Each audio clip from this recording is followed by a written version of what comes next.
3 मिनिटात 30 बातम्या. Powered by बाबा जाधव मसाले, खजिना मराठी चवीचा. अस्सल खा, अस्सल रहा.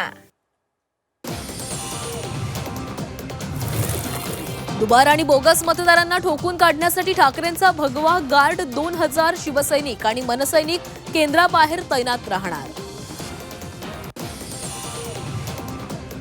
गौतम अदानींवरून मुंबईमध्ये राजकीय सामना. अदानींच्या उद्योगांना अर्थसहाय्य कुणी दिलं? शिवाजी पार्कात फडणवीसांनी केलेल्या टीकेला राज ठाकरेंचं प्रत्युत्तर.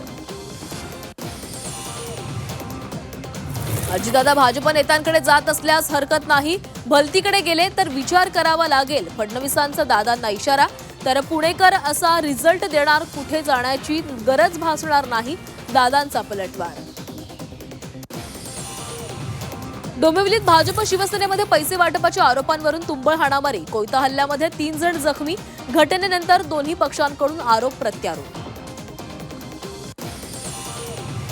उल्हासनगरमध्ये पैशांनी भरलेली बॅग जप्त. आंबेडकर चौक परिसरामध्ये भरारी पथकाची कारवाई. पैशाने भरलेली बॅग भरारी पथकाच्या ताब्यात.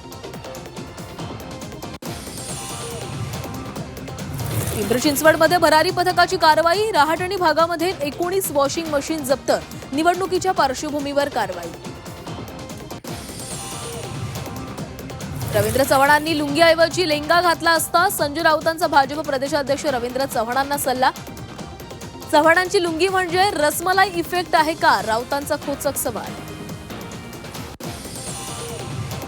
भिवंडीमध्ये जमावबंदीच्या आदेशाचं उल्लंघन. भाजप आणि अपक्ष उमेदवार आणि कार्यकर्त्यांवर गुन्हे दाखल. आणि आज 40 ते 50 अनोळखी कार्यकर्त्यांचा समावेश. नाशिकच्या वणीमध्ये मकर संक्रांतीच्या पूर्वसंध्येला जगदंबा माता मंदिरात दीपोत्सव. 17,001 दिवे प्रज्वलित. वणी सप्तशृंगी देवी ट्रस्टच्या वतीनं नवीन दिनदर्शिकेचं प्रकाशन. नाशिकच्या सटाणामध्ये मोबाईल गोडाऊनमध्ये चोरी. एका चोरट्याला पोलिसांनी अटक केली तर 1 जण फरार. 140 चोरीचे मोबाईल जप्त. राजकोटमध्ये भारत विरुद्ध न्यूझीलंड दुसरा एकदिवसीय सामना. मालिकेमध्ये विजयी आघाडीच्या इराद्यानं मैदानामध्ये उतरणार टीम इंडिया. तर किवीन समोर कमबॅकचं आव्हान.